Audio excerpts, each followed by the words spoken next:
Hi, I'm Dylan Cox and this is my Sunday results wrap-up. From Russia last night, Wladimir Klitschko, the unified heavyweight world champion, took on his mandatory contender Alexander Povetkin in a fight between two former Olympic gold medalists. Interestingly, the purse bid for this fight was won by Povetkin's team for $23 million. That's the second highest guaranteed purse in the history of the sport. Therefore, Klitschko was lured out of his adopted homeland of Germany and fought in Russia against Povetkin. Povetkin did start quite brightly, but Klitschko had some success with that lovely hook off the jab, did catch Povetkin in the first and dropped him in the second, dropped him 3 more times in the 7th. All a little bit messy though. There was a couple of shots went in, some clean shots, but then it was sort of a push and a wrestle to the ground. The referee didn't seem to really take control and let Klitschko get away with a lot of pushing and leaning on. But Povetkin, to his credit, kept pushing forward. That was the game plan, put pressure on Klitschko, get to him, did land some jabs to the body, did get a couple of glancing right hands to the head, but nothing of any real consequence, and Wladimir ran out a shutout winner. But Povetkin can hold his head up high because he did give it a go and he lasted to the end. But Klitschko, I mean, come on. That was an ugly fight, mate. Seriously, you're just leaning on, you look, get this jab out, and it's kind of just all a bit awkward, it's all a bit messy, and it's kind of win by any means. I think he's going to be a difficult guy to beat before he retires. We all knew that anyway, but he just so drains the life out of the fight, and I think Povetkin, was a little bit guilty of holding on here and there, but really it was Klitschko leaning on and pushing him down. I like Wladimir Klitschko as a guy. I think he's a very good ambassador for the sport, but when you see fights like that, I can understand why the ringside people like Lennox Lewis, former undisputed champion who was there, David Haye, former WBA champion, Derek Chisora, one of Haye's former victims, they were all there and they're all just like saying this was a rubbish fight. Tyson Fury went a bit further on Twitter. I won't repeat what he said, but it wasn't very nice.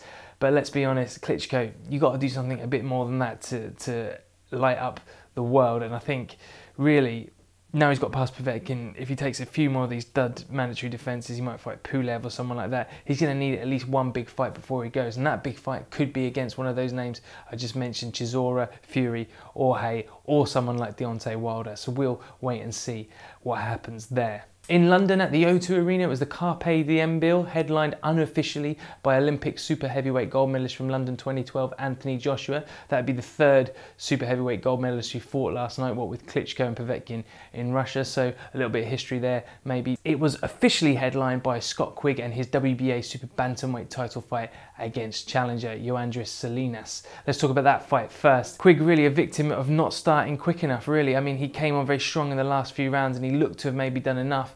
But as is the case in boxing, it doesn't matter how well you're in a round. If there's not a knockdown in there, it's going to be a 10-9 round most of the time. So he won those rounds clearly, but Salinas won some of the early rounds, maybe not as clearly, but he won them and got them in the bag. And I wouldn't argue with the 114 to 114 draw. I could see it maybe for a round for Quigg. I couldn't see it for a round for Salinas. So I think a majority draw is a fair decision. Maybe not exactly the right decision, but definitely no one crying, screaming robbery there, because I think both Salinas and Quigg both probably felt at the end of the day they didn't quite do enough. Salinas sort of half raised his hands at the end, sort of trying to convince himself he won the fight. But if anyone had a case for winning the fight, I think it was Quigg.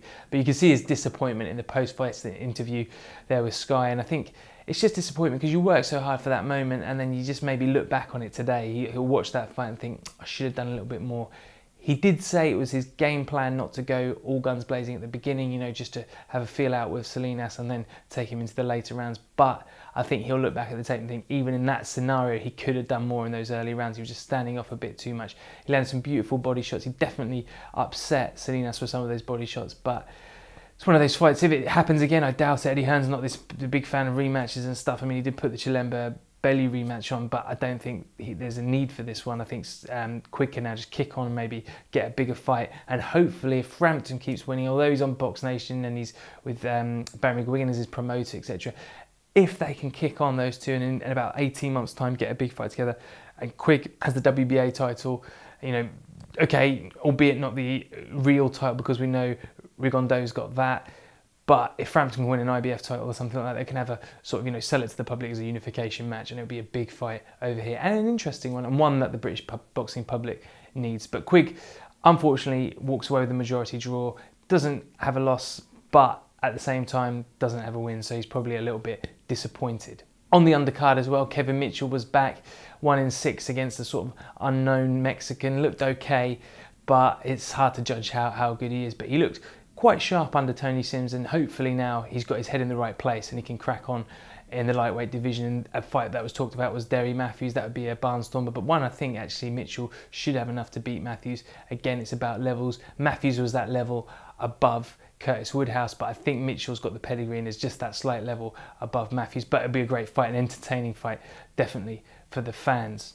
Lee Selby, the Welsh Mayweather, the this, the that. Yes, he's got a few of the Mayweather moves. Yes, he's trained out there in the Mayweather gym, but that doesn't make you Floyd Mayweather. As we've seen, everybody and their son wants to do the shoulder roll, the Philly shell, come back with counter right hands, and try and be slick and tuck in behind that shoulder. Doesn't always work. Selby tried it. He's trying it to some good effect, but Ryan Walsh was even doing a little bit of it last night, and Walsh looked like a weight division or two below Selby and was having success. I don't think the scores reflected how well Walsh did. I watched that fight with the commentary off, and I thought Walsh was a lot closer to Selby than the scores had it, but what do I know? Selby comes away with the win. You can't argue with who was the victor there, but I think you have to cut back on the hype now for the matchroom hype and the sort of the fan hype about Selby, and he needs to go out there now and fight some really tough, well-known names and prove himself at a slightly higher level, because if he's going to have this moniker and all this pressure on him, he's got to start delivering. And I think one thing we've seen with Selby is that featherweight, he's big at the weight, but he's not that authoritative a puncher, and I think